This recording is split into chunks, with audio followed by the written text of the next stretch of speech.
People have lost not just their jobs, but their health care, their pensions. Your incomes, the average family income, since George Bush took office, has gone down $2,000. When Bill Clinton was president, it went up $7,500.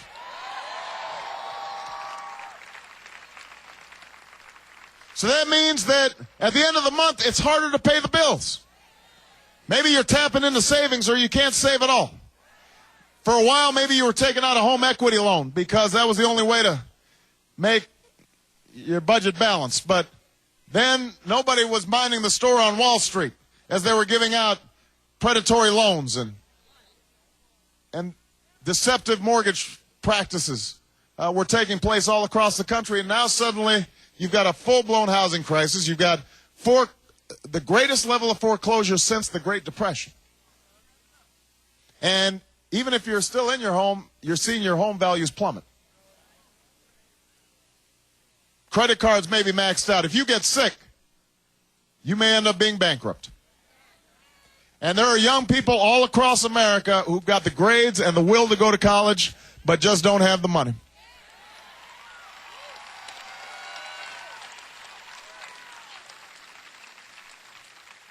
Now, all of this is burden enough.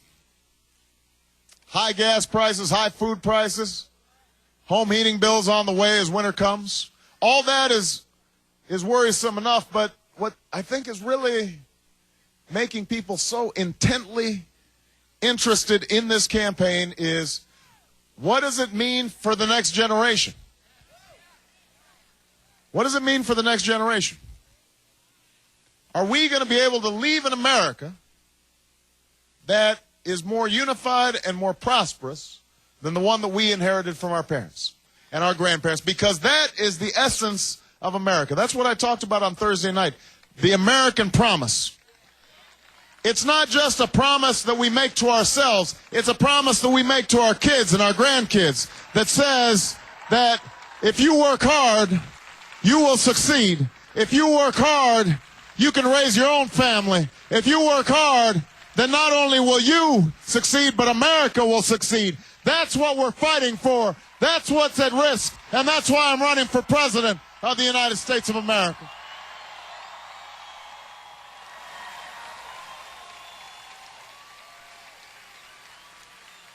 Now, John McCain has different ideas. Very different, somebody said. John McCain has different ideas. I have said before and I will say again. John McCain served this country with distinction and bravery. And for that, we owe him our gratitude. But we don't owe him our vote.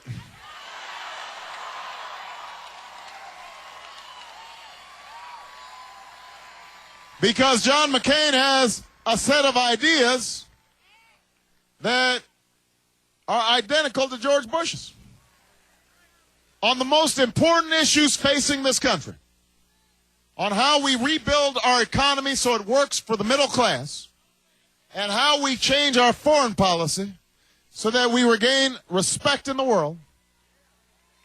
Oh, what happened? Somebody fainted. If we've got EMT, just give her a little room, or him a little room. Just give him a little room, and if we can get EMT right in front of the riser for the press. And if somebody has some water, I might have some back here. All right, here we go. There you go. So, they'll be okay. Now, let me, wait. They'll be all right. John McCain, as Joe said just a few weeks ago, said the economy had made great progress economically. He said that the economy was fundamentally sound. Fundamentally sound. Then George Bush today says that we're seeing the economy make improvement. Now, keep in mind that this is on the same day that the news was released that personal incomes had plunged more than at any time in the last 3 years. Does that sound like great progress to you? Does that sound like an improvement to you? Does that sound fundamentally sound to you? You know, I think it's just like Hillary Clinton said at the convention. You know, it's a good thing that the Republicans are holding their convention in the Twin Cities because it's hard to tell John McCain and George Bush apart.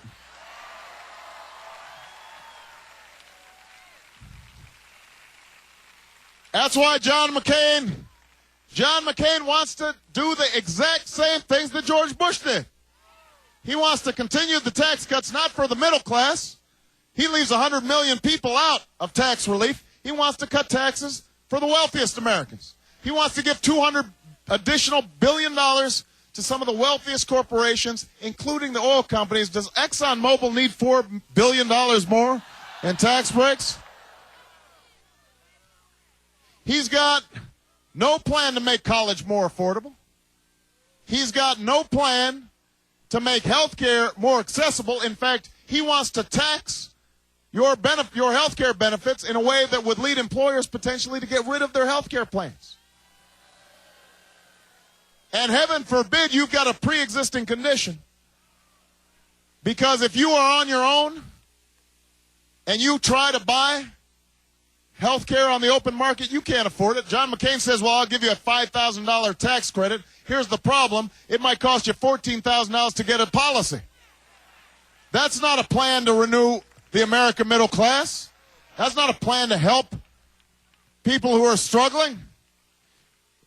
You see, John McCain and George Bush share the basic idea.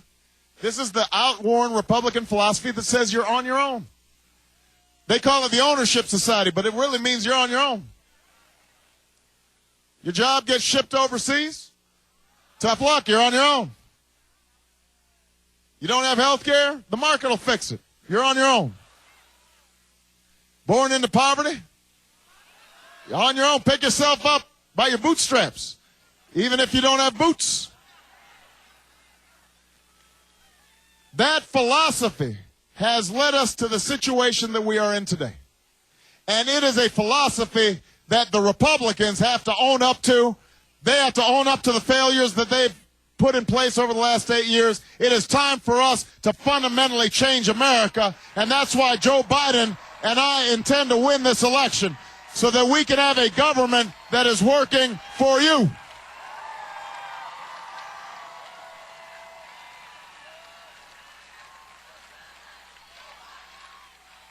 Joe Biden and I have a different idea. We believe in individual initiative. We believe in self-reliance. We believe people want to make it on their own.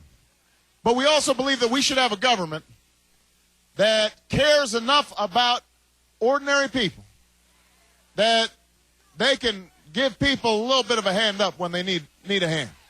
That they can knock down some of the barriers to success. And that's why Joe Biden and I have said we're going to change this tax code. We are going to take away tax breaks to companies that ship jobs overseas. We are giving them to companies that invest right here in Ohio.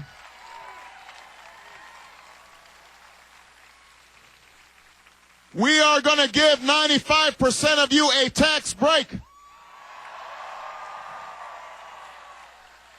So when you start talking to your friends and neighbors, they've seen those ads where the McCain folks are just not telling the truth and says, I'm going to raise your taxes. You tell them 95% of Americans will get a tax break under our plan. That's the kind of relief you deserve right now.